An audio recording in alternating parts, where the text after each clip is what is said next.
오늘 전해드릴 사연은 북한의 서울대학교인 김일성 종합대학교에 다니다 체제의 불합리함을 깨닫고 탈북한 박민주 씨의 이야기입니다. 모두가 우러러보는 똑똑한 엘리트들만 모이는 학교에 입학한 민주 씨는 처음에는 자신의 앞에 펼쳐질 학교 생활에 매우 설레었었다고 하는데요. 하지만 실제로 겪은 학교 생활은 불합리하고 충격적인 일들 뿐이었다고 합니다.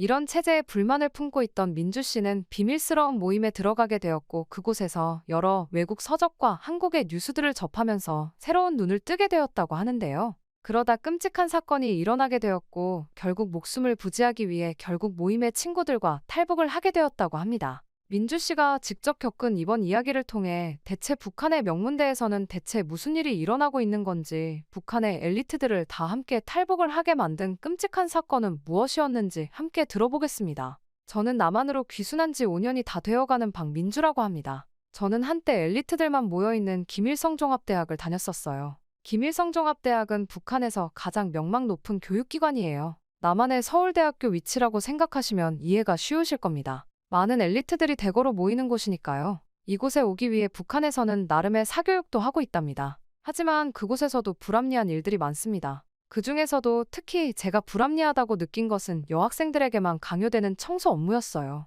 강의가 끝나면 여학생들은 청소를 해야 하거든요. 남학생들이 훨씬 많은데도 말이죠. 우리 과만 해도 여학생이 10명, 남학생이 30명이에요. 그런데 청소는 대부분 우리 여학생들만 해야 한다니 말이 되나요? 게다가 청소하는 과정 또한 너무 힘들답니다. 남한과 다르게 북한 대학교에는 화장실이 층마다 있는 게 아니거든요. 물을 기르러 몇 층이나 오르내려야 해요. 심지어는 1층에만 화장실이 있는 곳도 있습니다. 생각해보세요. 청소를 하려면 물을 뿌려야 하는데 몇 층이나 그 무거운 물 양동이를 들고 오르락내리락 해야 하는 모습을요. 남한에서는 엘리베이터가 있지만 이곳에서 그런 게 있기를 바란다면 사치죠. 무조건 두 발로 계단을 오르락내리락 해야 한답니다. 그러다 한 번은 제 친구 수연이가 물 양동이를 들고 계단을 내려오다 발목을 접질렸어요. 때문에 며칠 동안 절뚝거리며 다녀야만 했죠. 이런 일이 한두 번이 아닙니다. 지난 학기에는 다른 여학생 2명도 비슷한 사고를 당했거든요. 하지만 학교에서는 아무런 조치도 취하지 않았죠. 오히려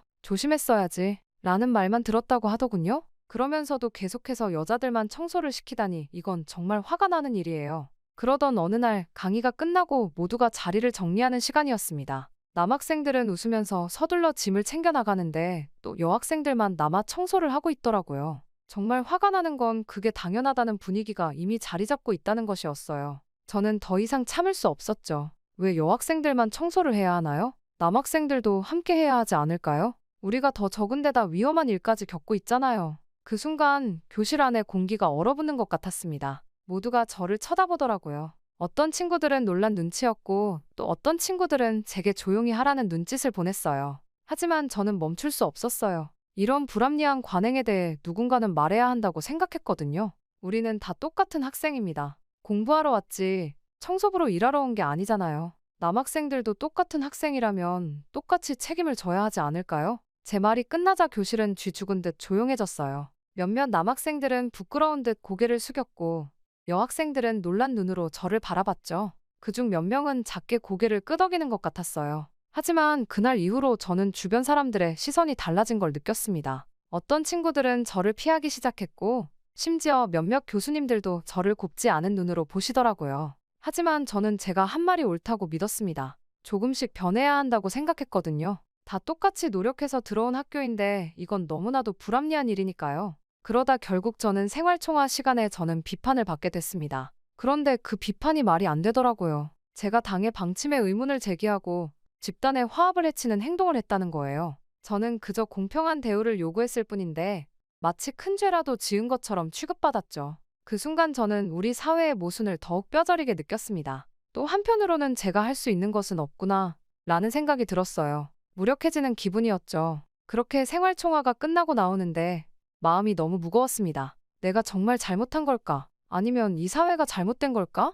이런 생각들이 머릿속을 채우고 있었죠. 그때 누군가가 제 어깨를 툭 쳤어요. 고개를 들어보니 같은 과학생인 리현우였어요. 현우는 조용히 저에게 말을 걸었어요. 민주야, 나는 내가 옳다고 생각해. 하지만 여기서는 조심해야 해. 그의 목소리는 작았지만 그 말에 담긴 의미는 저에게 크게 다가왔습니다. 저는 그제서야 제가 얼마나 위험한 발언을 했는지 깨달았죠. 그리고 저와 같은 생각을 가지고 있는 학생이 있다는 것에 큰 위로를 받기도 했어요. 그러더니 현우는 저에게 조용한 곳에서 이야기하자고 제안했습니다. 우리는 캠퍼스 뒤편에 한적한 벤치에 앉았어요. 그리고 그는 저에게 충격적인 제안을 했죠. 새벽이라는 모임이 있어. 너와 비슷한 생각을 하는 사람들이 모이는 곳이야. 혹시 관심 있어? 저는 그 순간 두려움과 호기심이 뒤섞인 감정을 느꼈습니다. 비밀 모임이라니 왠지 모르게 위험한 느낌이 들었거든요. 하지만 동시에 저와 같은 생각을 하는 사람들을 만날 수 있다는 기대감도 컸죠. 잠시 고민하다가 저는 이야기했어요. 알았어.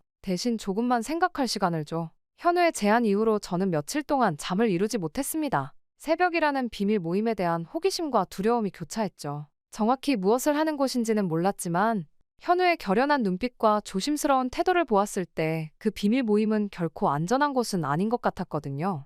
하지만 궁금증 또한 계속해서 피어오르는 것은 마찬가지였습니다. 그래서 결국 저는 용기를 내어 현우에게 모임에 참석하고 싶다고 말했어요. 대망의 첫 모임 날, 저는 긴장된 마음으로 약속 장소로 향했습니다. 그곳은 대학 뒤편의 오래된 창고 건물이었죠. 낡고 버려진 듯한 외관과는 달리 내부는 놀랍도록 깨끗하고 정돈되어 있었어요. 문을 열고 들어서자 예상 외로 많은 학생들이 모여 있는 걸 보고 저는 놀랐어요. 적어도 20명은 되어 보였죠. 남학생, 여학생 할 것 없이 다양한 얼굴들이 보였습니다. 그중에는 우리 학교의 수석 졸업생도 있었고 심지어 교수님의 아들로 알려진 학생도 있었어요. 또 아버지가 고위 간부인 학생도 있었죠. 모임은 생각했던 것과는 전혀 달랐어요. 마치 작은 도서관 같았죠. 벽면에는 책장이 가득했고 그 안에는 우리가 보기 힘든 외국 서적들이 꽂혀 있었어요. 한쪽에는 노트북 몇 대가 놓여 있었고 학생들은 그걸로 여러 외국 뉴스를 보고 있었죠. 그리고 그날 모임에서 들은 이야기들은 저를 완전히 혼란스럽게 만들었습니다.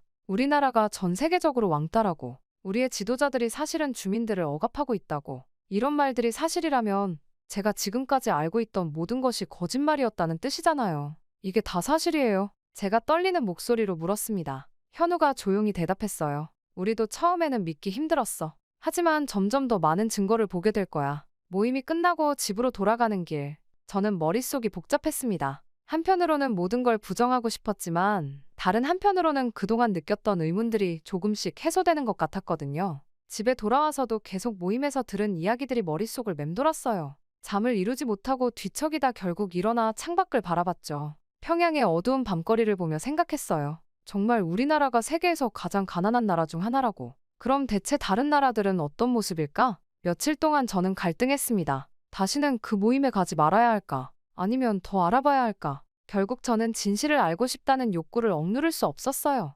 어쩌면 저 또한 이 체제가 잘못되었다는 것을 무의식 중에 알고 있었던 것 같아요. 그래서 다음 주 모임 때 자진해서 참석했죠. 두 번째 모임부터는 조금씩 마음이 열리기 시작했습니다. 처음에는 모든 것이 충격적이고 받아들이기 힘들었지만 점점 더 많은 증거와 자료를 접하면서 저도 모르게 빠져들기 시작했죠. 새벽 모임에 참석한 지 한 달쯤 지났을 때 저는 처음으로 금지된 외국 서적을 손에 쥐게 됐어요. 그건 조지 오웰의 1984였죠. 책을 펼치는 순간 마치 금기를 깨는 것 같은 짜릿함과 두려움이 동시에 밀려왔어요. 이 책은 전체주의 사회를 비판하는 내용이야. 현우가 설명해줬어요. 우리나라와 비슷한 점이 많아.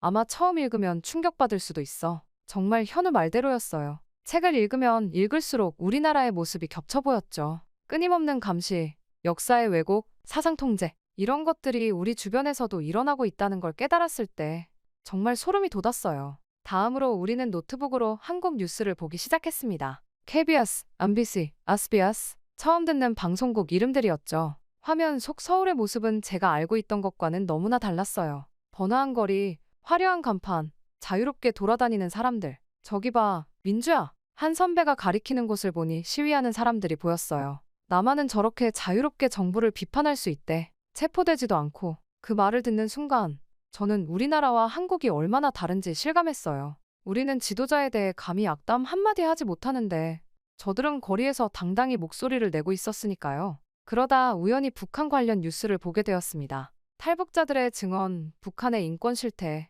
핵개발 문제. 우리가 알고 있던 것과는 완전히 다른 이야기들이었죠. 특히 탈북자들이 말하는 북한의 실상은 충격 그 자체였어요. 이런 경험들이 쌓여갈수록 저는 점점 더 북한 체제를 비판적으로 보게 됐어요. 우리가 믿어왔던 많은 것들이 사실이 아니라는 걸 깨달았거든요. 매주 모임을 할 때마다 저는 새로운 사실들을 알게 됐습니다. 그리고 그럴 때마다 제 마음속에서는 작은 혁명이 일어났죠. 이제 저는 세상을 완전히 다른 눈으로 보게 됐어요. 그리고 이 새로운 시각은 제 인생을 영원히 바꿔놓을 거라는 걸 알았어요. 하지만 동시에 두려움도 커져갔습니다. 만약 이 모임이 발각된다면 어떻게 될까? 우리 모두 체포되어 정치범 수용소로 끌려가지는 않을까? 이런 생각만 해도 등골이 오싹해졌죠. 그래도 저는 계속 모임에 나갔어요. 왜냐하면 이곳에서 저는 진정한 자유를 느꼈거든요. 비록 작은 창고 아니지만 이곳에서 우리는 자유롭게 생각하고 말할 수 있었어요. 그리고 그 자유는 너무나 소중했죠. 이제 저는 더 이상 예전의 박민주가 아니었어요. 저는 변화를 꿈꾸고 그 변화를 위해 행동하는 새로운 한 사람이 되어 있었죠. 앞으로 어떤 일들이 기다리고 있을지 모르지만 저는 두렵지 않아요. 왜냐하면 이제 저에겐 같은 꿈을 꾸는 친구들이 있으니까요. 새벽 모임에 참여한 지 몇 달이 지나면서 저는 점점 더 깊이 있는 지식을 얻게 됐습니다. 우리는 단순히 외국 뉴스를 보는 것을 넘어서 세계 역사와 정치 체제에 대해 공부하기 시작했죠. 특히 민주주의와 인권에 대한 개념은 저에게 큰 충격을 주었어요. 어느 날 현우가 유엔 세계인권 선언문을 가져왔어요. 이건 전 세계 대부분의 나라가 동의한 인권에 대한 기본적인 원칙이야. 그가 설명했죠. 선언문을 읽으면서 저는 눈물이 났어요. 모든 인간은 태어날 때부터 자유로우며 그 존엄과 권리에 있어 동등하다. 이 한 문장이 저희 세계관을 완전히 뒤흔들어 놓았죠. 우리는 태어날 때부터 계급이 정해진다고 배웠는데 이건 완전히 다른 이야기였으니까요. 자유와 평등, 인권 등의 단어들은 북한에서는 느껴볼 수 없는 단어들이었어요. 그럼 우리나라는 이런 기본적인 인권도 지키지 않고 있다는 거예요? 제가 떨리는 목소리로 물었어요. 현우가 고개를 끄덕였어요. 그래, 민주야. 우리나라는 세계에서 인권 상황이 가장 열악한 나라 중 하나로 평가받고 있어. 이 사실을 알게 된 후 저는 우리 주변의 모든 것을 새로운 시각으로 보기 시작했습니다. 무상교육이라고 자랑하던 학교 시스템도 사실은 정치 선전의 도구였고 우리가 당연하게 여기던 생활총화도 개인의 자유를 억압하는 수단이었던 거예요. 겁을 주고 사람을 무력하게 만들어 복종하게 만드는 하나의 수단이었던 거죠. 우리는 북한의 경제 상황에 대해서도 공부했어요. 90년대의 고난의 행군 시기에 대한 진실, 현재 북한 경제의 실상, 이런 내용들은 제 마음을 무겁게 만들었죠. 우리가 세상에서 가장 잘 산다고 믿었는데 사실은 세계에서 가장 가난한 나라 중 하나였다니. 그럼 우리 부모님 세대는 이런 사실을 모르고 계신 걸까요? 제가 물었어요. 아마도 어렴풋이 알고 계실 거야. 한 선배가 대답했어요. 하지만 너무 오랫동안 세뇌당해서 이제는 그게 당연하다고 생각하시는 것 같아. 이런 이야기를 들을 때마다 가슴이 아팠습니다.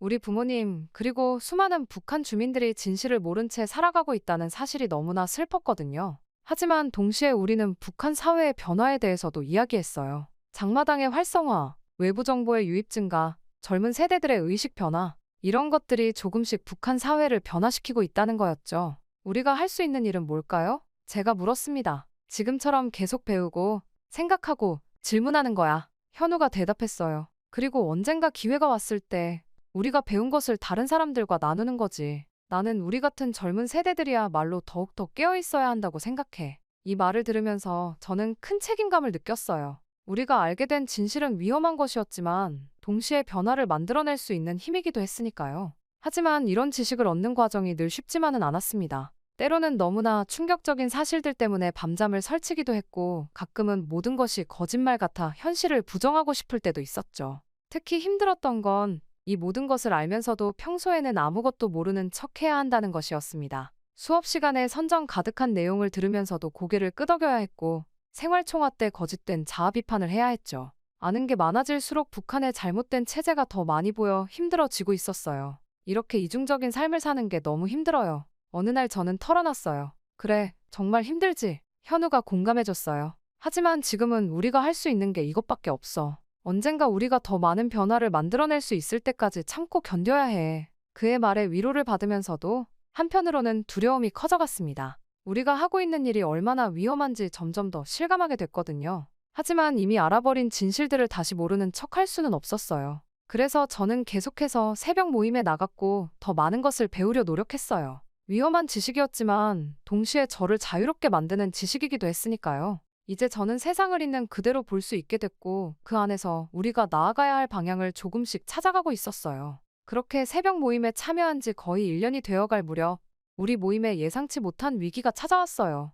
그날은 평소와 다름없는 모임이었죠. 우리는 최근 입수한 남한 드라마를 몰래 보고 있었어요. 모임이 끝나고 각자 집으로 돌아간 후 저는 충격적인 소식을 듣게 됐죠. 우리 모임의 리더였던 성준 선배가 갑자기 사라졌다는 거예요. 처음에는 단순히 집에 안 들어갔나 보다 했는데 이틀, 사흘이 지나도 소식이 없었어요. 우리는 불안해지기 시작했죠. 그러다 일주일 후 충격적인 소식을 듣게 됐어요. 현우가 떨리는 목소리로 말했어요. 성준 선배, 체포됐대. 그 말을 듣는 순간 저는 온몸에 전율이 흘렀습니다. 체포라니 그게 무슨 의미인지 우리는 모두 알고 있었으니까요. 어떻게 된 거야? 제가 떨리는 목소리로 물었어요. 현우가 낮은 목소리로 설명해 주었어요. 선배 집에 보위부가 들이닥쳤대. 컴퓨터랑 책들을 다 가져갔고 선배는 반동분자로 체포됐어. 우리는 모두 충격에 빠졌어요. 성준 선배는 우리 중에서 가장 신중하고 조심스러운 사람이었는데 어떻게 이런 일이 일어날 수 있었을까요? 며칠 후 더 충격적인 소식이 들려왔습니다.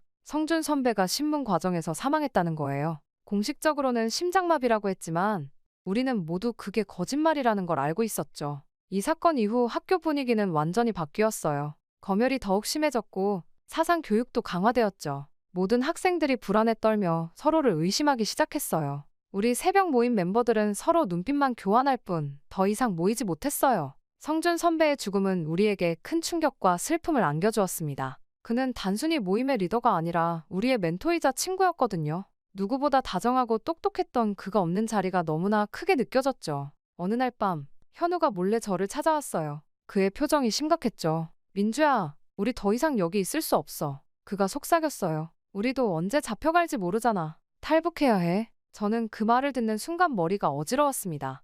탈북이라니 그건 너무나 위험한 일이었죠. 하지만 동시에 이대로 계속 살아갈 수 없다는 것도 알았어요. 성준 선배의 운명이 언제든 우리에게도 닥칠 수 있다는 생각에 두려움이 커졌어요. 하지만 우리 가족은 어떡해요? 제가 떨리는 목소리로 물었어요. 현우의 눈에 슬픔이 어렸어요. 나도 가족을 두고 가는 게 너무 힘들어. 하지만 우리가 살아남아야 나중에 그들을 도울 수 있어. 먼저 안전한 경로를 터놓고 그 다음 가족들까지 돕는 게 우리의 목표야. 우리는 며칠 동안 고민했어요. 가장 가까운 5명의 친구들과 함께 탈북을 결심했죠. 모두 새벽 모임의 멤버들이었어요. 우리는 밤마다 몰래 만나 탈출 계획을 세웠어요. 탈북 준비 과정은 정말 힘들었어요. 필요한 물건들을 조금씩 모으고 국경지대의 정보를 수집하고 브로커와 연락을 취하는 일. 모든 것이 목숨을 걸어야 하는 일이었죠. 그리고 마침내 탈북을 결행하기로 한 날이 왔어요. 저는 부모님께 편지를 썼어요. 미안해요, 엄마 아빠. 하지만 저는 가야만 해요. 언젠가 꼭 다시 만나요.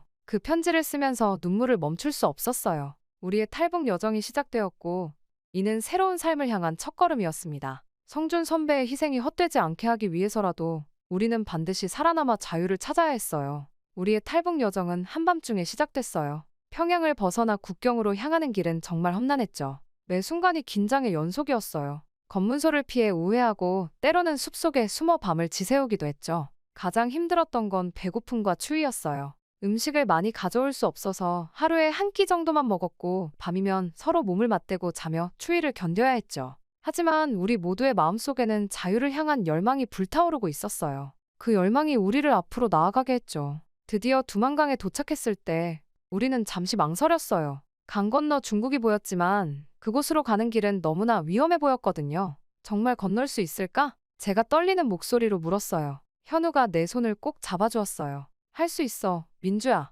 우리는 여기까지 왔잖아. 이제 마지막이야. 우리는 서로의 손을 잡고 강물에 뛰어들었습니다. 차가운 물살이 온몸을 덮쳤지만 우리는 필사적으로 헤엄쳤죠. 그 순간 저는 지금까지의 제 인생이 주마등처럼 스쳐 지나가는 걸 느꼈어요. 평양에서의 생활, 대학에서의 경험들, 새벽 모임에서 배운 것들. 그리고 이제 저는 새로운 삶을 향해 가고 있었죠. 중국에 도착했을 때 우리는 모두 울음을 터뜨렸습니다. 기쁨과 안도감, 그리고 뒤에 남겨둔 사람들에 대한 그리움이 뒤섞인 복잡한 감정이었죠. 하지만 우리의 여정은 아직 끝나지 않았어요. 한국으로 가기 위해서는 또 다른 위험한 여정이 기다리고 있었으니까요. 중국에서의 생활은 정말 힘들었어요. 언제 붙잡힐지 모른다는 불안감에 시달렸고 돈도 없고 의지할 곳도 없었죠. 하지만 다행히 탈북자를 돕는 단체를 만나 도움을 받을 수 있었습니다. 그들의 도움으로 우리는 라오스를 거쳐 태국으로 갈 수 있었죠. 태국에 도착해서 한국 대사관에 신고했을 때 저는 드디어 모든 게 끝났다는 걸 실감했어요.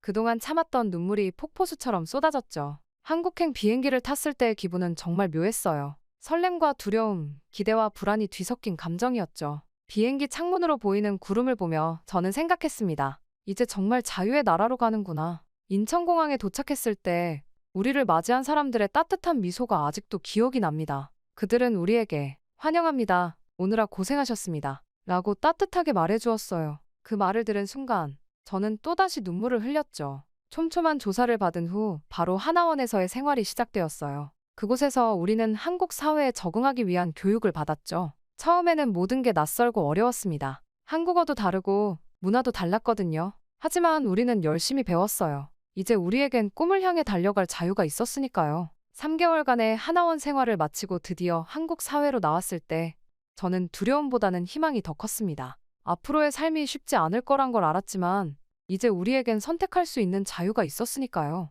저는 지금 서울의 한 대학교에서 국제관계학을 전공하고 있어요. 처음에는 모든 것이 낯설고 어려웠지만 지금은 한국 생활에 많이 적응했죠. 물론 아직도 가끔은 북한에서의 생활이 그리울 때가 있기는 해요. 어렸을 때부터 나고 자란 곳이니까요. 그렇지만 그곳에서 상상만 했던 자유로운 나라에 왔다는 것이 감사하기도 하답니다. 대학 생활 또한 정말 흥미로워요. 자유롭게 토론하고 의견을 나눌 수 있다는 게 아직도 신기합니다. 예전에 새벽 모임에서 몰래 했던 일들을 이제는 당당하게 할 수 있다는 게 믿기지 않을 때가 있어요. 저는 북한 인권 동아리에서 활동하고 있어요. 우리의 경험을 다른 사람들과 나누고 북한의 실상을 알리는 일을 하고 있죠. 가끔 강연을 하러 다니기도 해요. 처음에는 많이 떨렸지만 이제는 조금씩 자신감이 생기고 있어요. 또 저희 가족들 또한 탈북에 성공했어요. 물론 다른 동료들의 가족 중 오지 못한 분들도 계시지만 저희는 모두가 올 수 있게 계속해서 노력하고 있답니다. 현우와 다른 친구들도 각자의 길을 가고 있어요.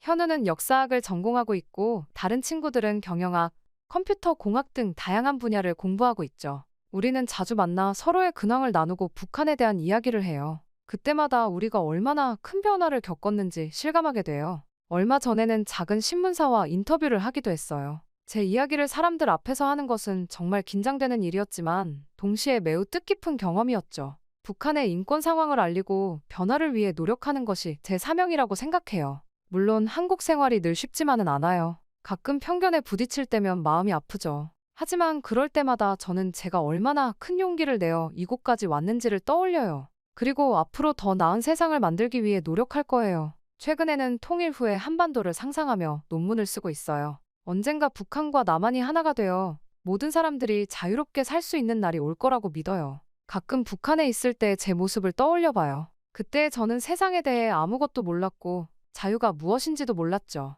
하지만 지금의 저는 달라요. 저는 자유의 소중함을 알고 그 자유를 지키기 위해 노력하는 사람이 되었어요. 앞으로의 길이 쉽지 않을 거란 걸 알아요. 하지만 저는 두렵지 않아요. 왜냐하면 이제 제 곁에는 같은 꿈을 꾸는 친구들이 있고 저를 지지해주는 많은 사람들이 있으니까요. 저는 계속해서 공부하고 경험을 쌓고 목소리를 낼 거예요. 언젠가 북한에 있는 사람들도 자유를 누릴 수 있도록 그들의 인권이 존중받을 수 있도록 노력할 거예요. 그것이 제가 이 자유를 얻은 대가로 해야 할 일이라고 생각해요. 이제 저는 새로운 꿈을 꾸고 있어요. 언젠가 통일된 한반도에서 모든 사람들이 평등하고 자유롭게 살 수 있는 그날까지 저는 계속해서 전진할 거예요. 그리고 그 꿈이 현실이 되는 그날, 저는 당당히 말할 수 있을 거예요. 우리는 마침내 진정한 자유를 얻었다.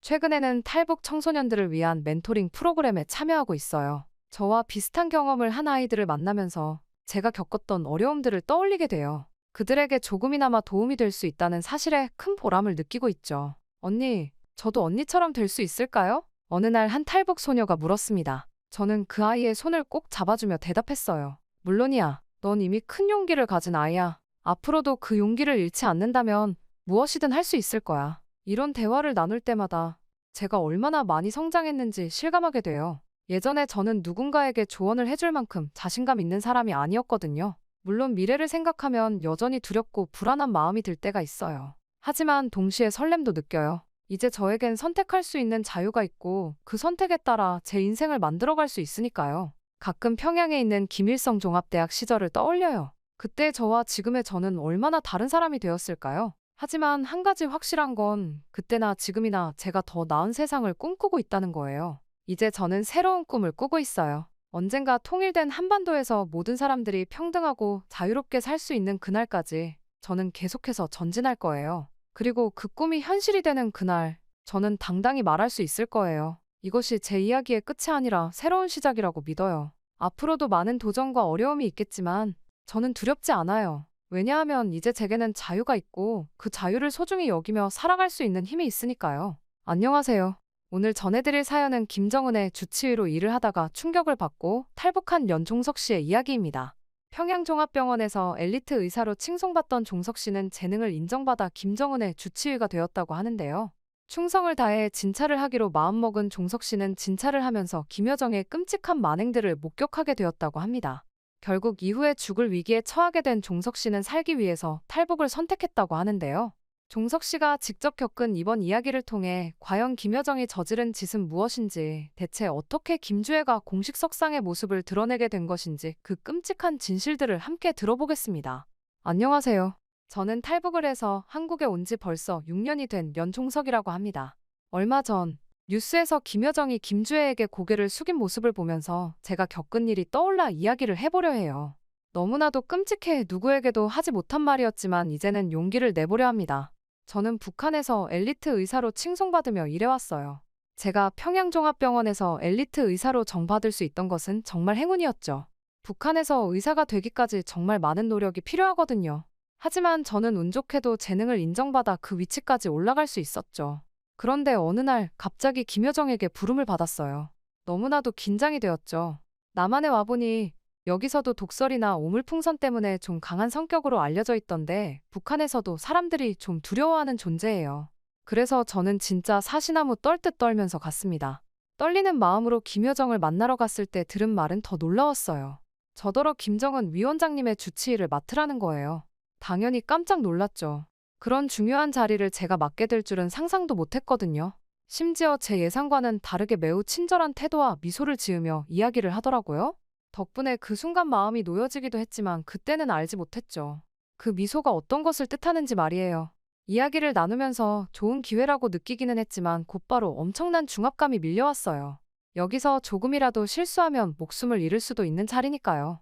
주변 동료 의사들은 부러운 눈빛으로 절 봤고 다들 제 눈치를 보기 시작했습니다. 어쨌든 실수만 하지 않는다면 앞으로 승승장구할 수 있는 기회이기도 하잖아요. 그래서 결심했죠. 이를 악물고라도 이 기회를 놓치지 말아야겠다고요. 김정은 위원장님을 처음 진료하던 날이 아직도 생생해요. 사실 생각보다 건강 상태가 좋지 않아 보이셨거든요. 위원장님이 어떤 질병을 앓고 계신 건지 정확히 진단해 내라는 지시를 받았지만 쉽지 않더라고요. 잘못된 판단을 내렸다가는 그 자리에서 총살당할 수도 있으니까요.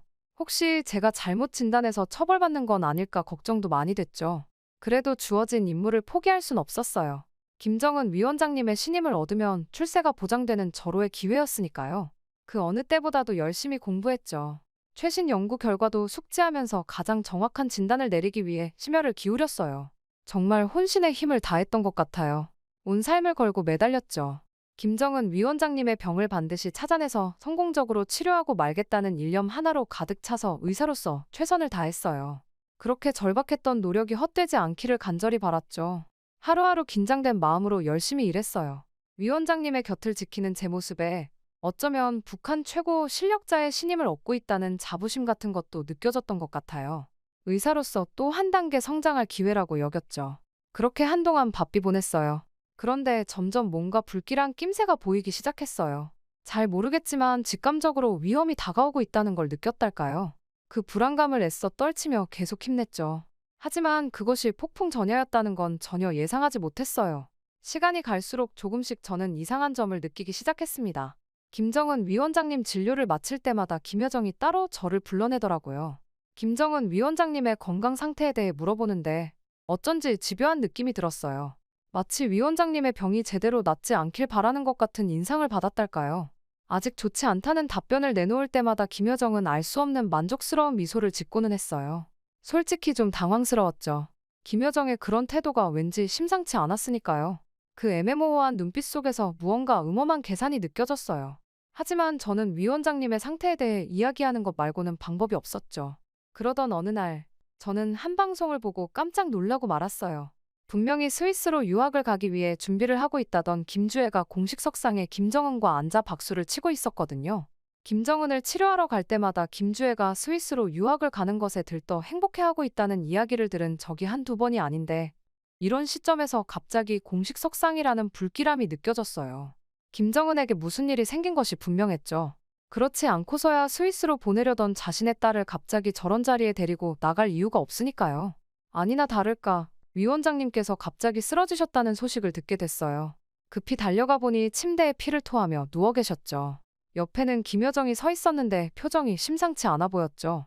제가 치료를 시작하자 김정은은 모든 사람들에게 나가보라고 했어요. 김여정은 저를 바라보며 또 알 수 없는 미소를 짓더니 밖으로 나갔죠.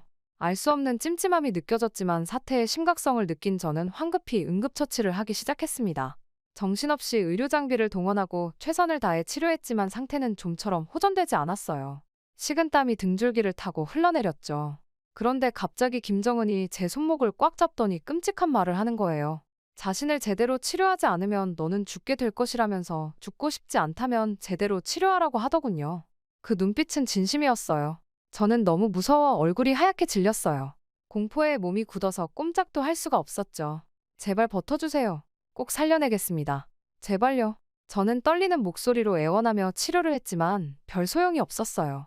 이제껏 조금씩 괜찮아지는 듯 했는데 갑자기 이렇게 된 이유를 찾아내는 것이 쉽지 않았거든요. 그렇게 밤새 사투를 벌이다 가까스로 위기를 넘겼죠. 그때의 공포가 아직도 잊히지 않아요. 문득 김여정이 수상하다는 생각이 들더라고요. 물론 증거는 없었지만 무언가 꿍꿍이가 있어 보였달까요? 그러던 중 김정은 위원장님께 드릴 약을 준비하다가 깜짝 놀랐어요. 제가 처방한 약병 속에 이상한 가루가 섞여 있는 게 아니겠어요? 순간 아찔했죠. 이건 분명 독약이 틀림없었습니다. 손이 부들부들 떨리기 시작했어요.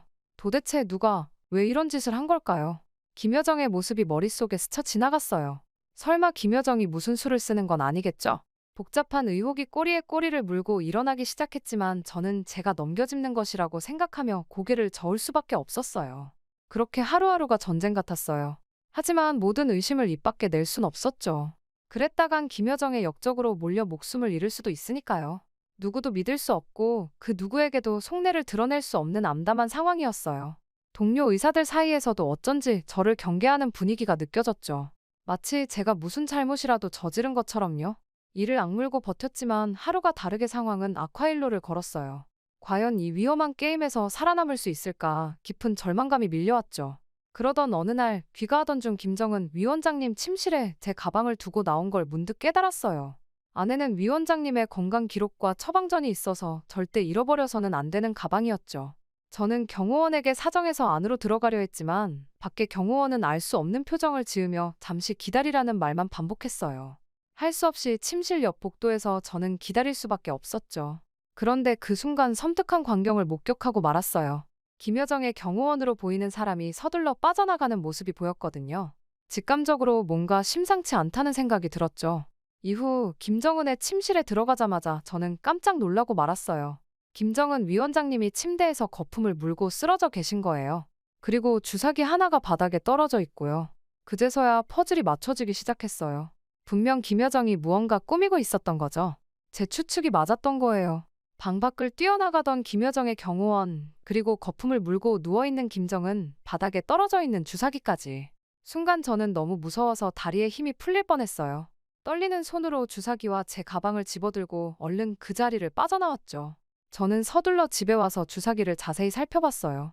안에 투명한 액체가 아직 조금 남아있더라고요. 이제 더 이상 의심의 여지가 없었죠. 김여정이 김정은 위원장님을 독살하려 한 거예요. 이제껏 알 수 없이 갑자기 몸이 안 좋아지는 김정은의 건강들과 미소 짓는 김여정의 표정이 떠오르며 모든 퍼즐이 맞춰지는 듯 했죠. 이 약물뿐이 아니라 제가 처방한 약에 들어가 있던 가루들까지. 이건 저를 몰아서 김정은을 죽이려고 했다는 것 말고는 다른 말로 표현할 수가 없었어요. 저는 완전히 패닉에 빠지고 말았어요. 이런 말도 안 되는 일이 벌어질 줄은 꿈에도 몰랐으니까요. 가족도 없는 저를 왜 주치의로 뽑았는지 이제야 이해가 가더군요. 순간 손이 덜덜 떨리고 식은땀이 줄줄 흘렀죠. 도대체 어떻게 해야 할지 갈피를 잡을 수가 없었어요. 한편으론 이게 다 저 때문이라는 생각에 끔찍했어요. 내가 의사로서 제대로 역할을 못해서 김정은 위원장님이 위험해진 게 아닐까요? 제가 조금 더 심혈을 기울였으면 알아낼 수도 있었을 텐데. 저는 이후 하루 종일 밥도 제대로 못 먹고 잠도 못 자면서 고민했죠. 이대로 입 다물고 있어야 할지, 아니면 김 위원장님한테 사실을 털어놓아야 할지. 하지만 그게 말처럼 쉽지가 않더라고요. 김여정한테 찍혀서 저까지 죽을 수도 있잖아요. 악몽 같은 시간을 보냈어요. 하지만 밤새 고민한 끝에 마지못해 내린 결론은 김정은 위원장님께 직접 알리는 수밖에 없다는 거였어요. 설사 목숨을 잃더라도 양심은 지키고 싶었거든요. 떨리는 발걸음으로 위원장님을 찾아뵀죠. 온몸에 식은땀이 비 오듯 쏟아졌지만 간신히 용기를 내 입을 열었어요. 제가 목격한 김여정의 모의를 낱낱이 고했죠. 그런데 반응이 영 이상하시더라고요. 김정은 위원장님께서 갑자기 머리를 쥐어짜며 괴로워하시는 거예요. 절 날카롭게 노려보시더니 분노의 찬 목소리로 호통을 치셨죠. 자신의 친 여동생을 그렇게 의심하다니 어떻게 감히 그런 망발을 할 수 있느냐고 말이에요. 감히 백두혈통을 의심하고 무시하는 거냐면서 저에게 소리를 지르셨어요. 무서운 눈초리로 절 위협하시면서 이번 일은 없었던 걸로 하고 입 밖에 내지 말라고 엄포를 놓으셨어요. 만약 이 얘기가 새어나가면 내가 어떤 운명을 맞을지 뻔하다는 협박도 잊지 않으시더군요. 하지만 저는 보았어요. 김정은의 눈에서 김여정을 향한 분노가 차오르고 있다는 것을 말이죠. 결국 저는 죄송하다고 말을 하며 절대 누구에게도 말을 하지 않겠다며 빌고 나서야 방을 나설 수 있었어요. 하지만 제 목숨이 위태로워졌다는 것 또한 알 수가 있었죠. 방을 나서면서 머리가 하얘지는 기분이었어요. 저는 그저 진실을 알리려던 것뿐인데 이게 왜 죄가 되는 걸까요? 멍한 표정으로 그 자리를 나왔어요. 어쩌면 김정은 위원장님도 이미 김여정에게 넘어간 게 아닐까요? 암담한 상황에 빠져들수록 절망감이 깊어만 갔죠. 밖으로 나가면서 경호원 또한 저를 심상치 않게 쳐다보는 것을 느끼며 저는 빠르게 집을 빠져나갈 수밖에 없었습니다. 다음 날 또 다시 김정은의 진단을 하러 갈 때의 발걸음은 평소보다도 훨씬 더 무거웠어요. 큰일을 겪고 나니 이제는 정신이 온전치 않아지는 것 같더라고요. 하지만 어쩌겠어요. 제가 할 수 있는 것이라고는 더욱더 열심히 진단하고 혹시나 다른 약물이 섞여 들어간 것은 아닌지 더 날을 세우고 확인하는 것뿐인걸요. 그렇게 다시 한번 살얼음판을 걷는 듯한 진단을 마치고 나가려고 하는데 김여정이 들어왔어요. 그런데 평소와는 김여정이 좀 달라 보였어요.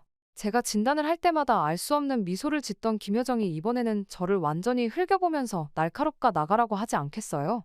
그 섬뜩한 표정을 보자마자 저는 그 자리를 빠르게 나설 수밖에 없었어요.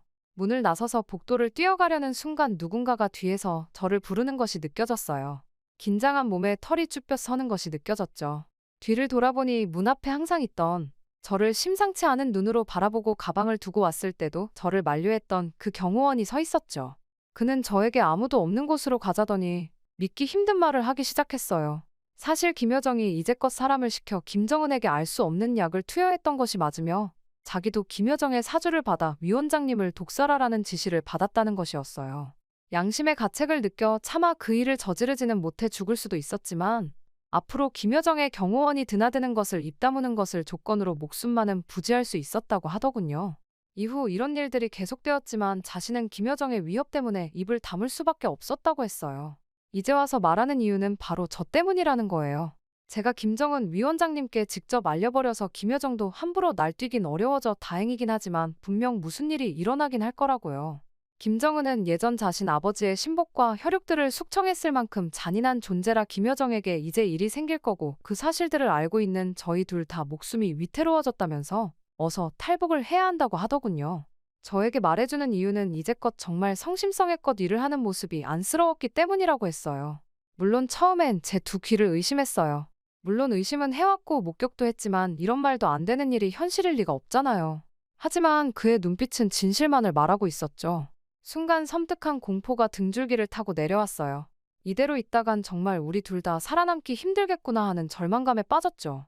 탈북이라니 그런 극단적인 선택밖에 도리가 없단 말인가요? 머리가 복잡해졌지만 선택의 여지가 없다는 걸 깨달았어요. 어차피 가족도 없었던 저는 떨리는 목소리로 동의를 표했죠. 그것만이 이제는 살 길이라고 느껴졌으니까요. 그렇게 저희의 목숨을 건 탈북 작전이 시작됐어요. 철저한 계획을 세웠죠. 하나라도 빠지면 모든 게 수포로 돌아가니까요. 일단 변장부터 했어요. 호화로운 주치의 가운 대신 남루한 옷차림으로 갈아입었죠. 그리고 국경 지역까지 무사히 이동할 방법도 모색했어요. 한치의 오차도 용납될 수 없는 긴장된 순간들의 연속이었죠. 작은 실수라도 있어서 난됐어요. 잡히는 순간 우린 죽음밖에 남지 않으니까요. 모든 걸 걸고 이 승부에 나선 거나 마찬가지였죠. 드디어 그날이 밝았어요. 한겨울의 깊은 밤이었죠. 함께 탈북하기로 한 경호원과 만나서 조심스레 국경을 향해 움직이기 시작했어요. 중무장한 국경수비대의 감시망을 피해 살금살금 북진했죠. 숨막히는 순간들의 연속이었어요. 한순간도 긴장의 끈을 놓을 수 없었죠. 작은 인기척에도 가슴이 내려앉았어요. 발각된다면 모든 게 끝장이니까요. 서로를 의지하며 필사적으로 걸었어요. 바람이 매섭게 불어대는 혹한의 추위 속을 말이죠. 마침내 국경에 도달했어요. 눈앞에는 결빙된 두만강이 펼쳐져 있었죠. 저 강을 건너기만 하면 자유의 땅인 중국으로 갈 수 있어요. 숨을 죽이며 강가에 도착했죠. 다행히 두만강이 꽁꽁 얼어붙은 덕에 건너기는 어렵지 않아 보였어요. 조심조심 발걸음을 옮기기 시작했죠. 그때였어요. 어디선가 날카로운 총성이 울려 퍼진 거예요. 귓가에 경적이 울리는 것 같았죠. 너무 놀라 그만 발을 헛디뎠어요. 중심을 잃고 강물에 풍덩 빠지고 말았죠. 너무 차가워서 숨이 턱 막히는 것 같았어요. 절체절명의 순간이었죠. 경호원이 저를 끌어올려 필사적으로 강을 건너기 시작했어요. 총알이 빗발치는 가운데 우리는 서로를 부둥켜 안고 미친 듯이 뛰었죠. 정신없이 뛰어가다 보니 어느새 강 건너편에 도달해 있더라고요. 내심 안도의 한숨을 내쉬었죠. 하지만 아직 안심하긴 이른 상황이었어요. 중국 쪽 국경수비대에게 발각될 수도 있는 일이니까요. 다행히 인적이 드문 산골짜기로 도망쳐 겨우 위기를 모면할 수 있었습니다. 거기서 지쳐 쓰러질 때까지 달렸던 것 같아요. 가까스로 목숨을 건졌지만 이제부터가 더 큰 고난의 길이었어요. 추위와 배고픔, 그리고 언제 잡힐지 모른다는 공포와 싸워야 했죠. 꼭꼭 숨어 지내며 남들 눈을 피해야만 했어요. 산속 동굴이나 폐가를 찾아 겨우겨우 연명했죠. 북한에서보다 더 힘든 비참한 생활이었어요. 온기 하나 없는 잠자리, 풀뿌리와 벌레로 연명하던 끼니까지. 그렇게 중국 땅을 떠돌며 겨우 연명하던 어느 날 우연히 탈북자 지원 단체의 도움을 받게 되었어요. 저희를 위조 신분증과 약간의 돈으로 지원해준 거죠. 덕분에 라오스와 태국을 거쳐 한국까지 무사히 올 수 있었어요. 그 고비고비를 어떻게 견뎌냈는지 지금 생각해도 온몸이 후들거려요. 정말 기적 같은 일이었습니다. 그 지옥 같은 삶에서 살아남아 자유의 땅까지 올 수 있었다니. 한국에 도착했을 땐 너무 놀라고 행복해서 눈물만 났어요. 꿈만 같았죠. 이젠 누구도 저희 자유를 빼앗아갈 순 없겠죠. 하지만 이내 북에 두고 온 동료들 생각에 마음이 아팠어요. 북에 남은 수많은 이들도 언젠간 자유를 만끽할 수 있으리라 믿으면서요. 그렇게 힘든 일을 겪으며 한국에 왔지만 적응이 쉽지만은 않았어요. 물론 처음 저희를 맞이해준 국정원 분들은 매우 친절했어요. 그들의 안내를 받아 조사를 받을 때는 조금 힘들긴 했죠. 힘들었던 일들을 다시 떠올려 이야기를 했어야 했으니까요. 하지만 조사를 받고 나니 오히려 살았다는 기분이 들어 조금은 마음이 편안해졌어요. 하나원 교육을 받은 뒤 임대주택을 얻었을 때는 저랑 경호원, 이제는 민철이라고 부를게요. 경호원의 이름은 민철이거든요. 탈북을 하면서 서로의 통성명을 했죠. 저와 민철이는 그렇게 부둥켜 안고 눈물을 흘렸어요. 하지만 낯선 환경에서 외롭고 두려운 나날의 연속이었습니다. 혼자 살아가야 한다는 게 만만치 않더라고요. 게다가 탈북자라는 신분은 늘 위축되게 만들었어요. 남한 사람들 사이에선 마치 이방인 같은 느낌이 들곤 했죠. 하지만 열심히 살아보려고 노력했어요. 힘들게 쟁취한 자유를 후회하고 싶지 않았거든요. 오히려 이 기회를 놓치지 않고 열심히 살아야겠다는 각오가 생겼죠. 한국 정부의 탈북민 정착 지원 프로그램 덕분에 조금씩 자리를 잡아갈 수 있었어요. 취업 교육도 받고 심리 상담도 꾸준히 받으며 상처를 치유해 나갔죠. 처음으로 내 집이라고 부를 수 있는 보금자리도 얻었고요. 작은 원룸이지만 이 공간에서 느끼는 안정감은 이루 말할 수 없이 소중했어요. 마음의 평화를 되찾아가는 것 같았달까요? 꿈에 그리던 자유를 만끽하는 날들의 연속이었죠. 이제는 저만의 꿈도 키워보려 해요. 한국에서 의사 자격증을 다시 따서 당당히 환자들을 돌보고 싶거든요. 막연한 꿈이라고 여겼는데 어느덧 구체적인 계획이 세워지더라고요. 열심히 공부해서 꼭 이뤄내고 말 거예요. 탈북에 힘겨웠던 경험들이 제게 놀라운 동력을 주는 것 같아요. 이겨낼 수 없는 역경은 없다는 걸 깨달았으니까요. 그 과정에서 많은 것을 배웠고 삶을 바라보는 눈도 한층 깊어졌어요. 가끔은 북에서의 기억들이 떠올라 아직도 가슴 한편이 섬뜩해지곤 해요. 그 악몽 같은 시간들을 결코 잊을 순 없을 거예요. 하지만 그 고통마저 저를 더 강하게 만들어준 양분이 된 것 같아요. 또 제가 살아남아 이렇게 자유롭게 살아갈 수 있게 도와주신 많은 분들께 감사하는 마음도 잊지 않으려고요. 언젠가는 제가 받은 사랑을 다른 이들에게 환원하는 삶을 살고 싶어요. 특히 탈북민들을 돌보는 의사가 되어 그들의 마음까지 어루만져 줄 수 있는 따뜻한 의사가 되는 게 꿈이에요. 북한에서 보낸 시간들, 탈북의 고난, 그리고 자유를 향한 갈망, 이 모든 경험들이 결국 저를 이 자리에 있게 한 것 같아요. 자유가 주는 행복을 온몸으로 느끼며 감사한 마음으로 살아가려고요. 가끔 지치고 막막할 때면 지금의 내가 있기까지 얼마나 많은 사람들의 도움이 있었는지 되새기곤 해요. 마음의 평화를 잃지 않으려고 노력하며 하루하루 감사함을 잊지 않으려 해요. 그렇게 한 걸음 한 걸음 나아가다 보면 언젠가는 제가 꿈꾸는 삶에 다다를 수 있으리라 믿어요. 포기하지 않는 한 불가능은 없다는 걸 절실히 깨달았으니까요. 이제는 희망찬 미래를 향해 힘차게 날아오를 일만 남았네요. 제 긴 이야기를 들어주셔서 감사합니다. 많은 응원 부탁드립니다.